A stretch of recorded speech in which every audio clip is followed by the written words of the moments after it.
So hello everyone, welcome back to my channel and good morning. हमारे घर में morning इस तरीके से हो रही है। देखिए, ये इनके पिताजी ने मोबाइल दे दिया है, उनके पिताजी अपना मोबाइल देख रहे हैं। ये देखिए, और ये हम हैं जो कि इतने बेवकूफ़ हैं कि बिना मोबाइल के बैठे हैं, बस वीडियो बनाने के लिए मोबाइल उठाते हैं। अब जाएंगे, झाड़ू पोछा करेंगे, उसके बाद खाने की तैयारी करेंगे, नहाएंगे धोएंगे, लाइब्रेरी निकल जाएंगे, फिर पढ़ेंगे शाम तक। पढ़ते पढ़ते पढ़ते पढ़ते थक जाएंगे, फिर आएंगे, फिर काम करेंगे, इन्हें सुलाएंगे, इनका काम करेंगे, फिर पढ़ेंगे, फिर सो जाएंगे।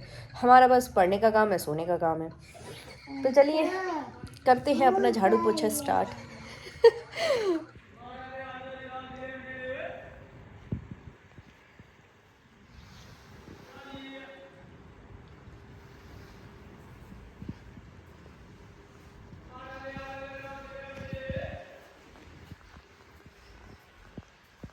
ये पता नहीं क्या ही रोज़ गंदगी होती है, भगवान ही जाने। सुबह हो गई है, सभी लोग अपने अपने काम में लग गए हैं। ये इस पे ध्यान मत देना।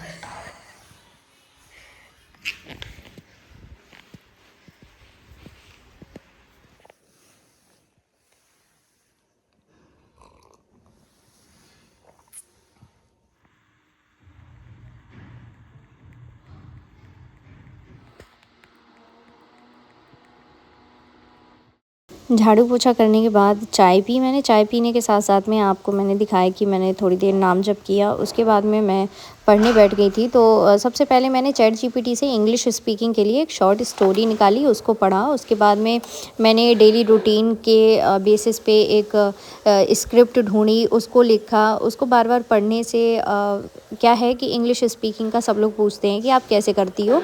तो इंग्लिश स्पीकिंग का मेरा जो रहता है वो ये है कि अभी मैं रेगुलर नहीं हूँ इंग्लिश स्पीकिंग को लेके। सबसे मेन चीज़ ये है, मुझे समझ में आ रहा है और मैं पढ़ना भी जानती हूँ, समझ में भी आता है, मुझे वोकेबलरी भी अच्छी आती है। बट क्या है ना कि मैं प्रैक्टिस नहीं करती हूँ खुद से। इस वजह से जो सेंटेंस के स्ट्रक्चर हैं उनको गड़बड़ कर देती हूँ। कभी कभी ऐसा होता है कि मैं बोलते बोलते रुक जाती हूँ। तो इस तरीके की कुछ अभी चीज़ें हैं और ये तभी ख़त्म होती हैं जब रेगुलर प्रैक्टिस करते हैं।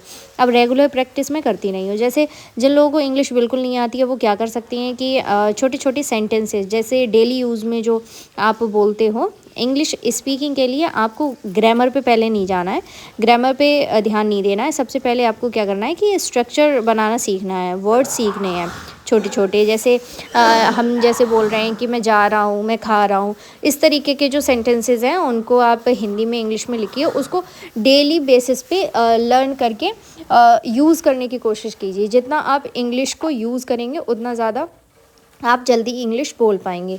तो वही चीज़ मैं फ़ॉलो कर रही हूँ। मैं इंग्लिश ग्रामर पे ज़्यादा फोकस नहीं कर रही हूँ। बट लेकिन हाँ, जब भी मैं कोई जैसे सेंटेंस बोलने की कोशिश करती हूँ तो उसको चैट जीपीटी से चेक कर लेती हूँ कि वो ग्रामेटिक ठीक है या नहीं ठीक है।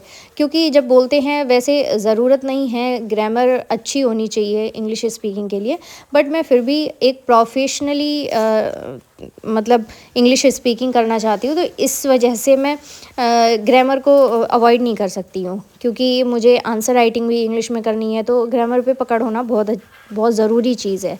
तो ये सारी कुछ चीज़ें हैं जिन पे मैं अभी फ़ोकस कर रही हूँ, बहुत ज़्यादा फ़ोकस जो कि मैं नहीं कर पा रही हूँ। तो फिर मैंने क्या किया कि घर पे जब सुबह का काम वाम करने के बाद में मैंने स्क्रिप्ट लिखी। स्क्रिप्ट लिखने के बाद में उसको 2-3 बार रीड किया। उसके बाद में मैंने इंग्लिश स्पीकिंग के जो सेंटेंसेस हैं और जो वीडियोस रहती है उनको देखा। उसके बाद नहाना धोना खाना पीना ये सब करने के बाद में मैं निकल गई लाइब्रेरी। लाइब्रेरी पहुंच के मैं आज बहुत ज़्यादा कंफ्यूज थी कि मैं क्या पढूं, क्योंकि एक दिन मेरी तबीयत ख़राब हो गई थी तो मैं जल्दी लाइब्रेरी से आ गई थी। फिर दूसरे दिन मैंने क्या कहते हैं मैं गई नहीं थी। तो फिर इस वजह से मेरा जो है ना रूटीन गड़बड़ हो जाता है।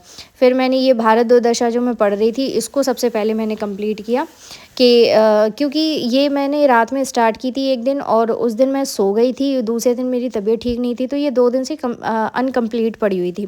तो मैंने इसको पहले सोचा कि इसको फिनिश कर देती हूँ, उसके बाद में आगे का देखूँगी। तो फिर कर लेते हैं इसको फिनिश, उसके बाद में आगे का क्या रूटीन रहता है उसको भी देखते हैं।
भारत दुर्दशा को पढ़ने के बाद में, उसको कंप्लीट करने के बाद में मैंने स्टार्ट कर दी थी अपनी पॉलिटी, ज्योग्राफी नहीं की थी पॉलिटी का एक जो मेरा नोट्स था वो इनकम्प्लीट था, तो मैंने सोचा कि पहले उसको कंप्लीट कर लेती हूँ, फिर आगे का जो भी इनकम्प्लीट मेरे सब्जेक्ट्स रह गए थे उनको मैं कंप्लीट करने की पूरी कोशिश कर रही हूँ अभी।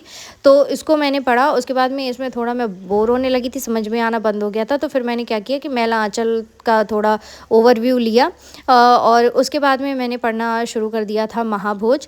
और कुछ लोग मैला आंचल को, जैसे मैंने एक वीडियो अपनी लास्ट वीडियो अपलोड की थी, उसमें मैंने बोला था कि मैला आंचल जो मैं पढ़ रही हूँ वो मुझे बहुत कम समझ में आ रहा है। तो एक कमेंट आया था कि अरे वो तो बहुत इजी है, मेरा तो हो चुका है, मैंने बहुत अच्छे से पढ़ लिया है ये सब। तो चलिए आपने पढ़ लिया है, लेकिन फिर मैंने क्या किया कि कल जब मैंने मैला आंचल चेक किया था, कुछ लोगों के कमेंट्स ये भी आए थे कि आप यूट्यूब से एक बार से पढ़ लेंगे तो आपको अच्छे से समझ में आ जाएगा, तो आप एक बार यूट्यूब पे पढ़ लीजिए।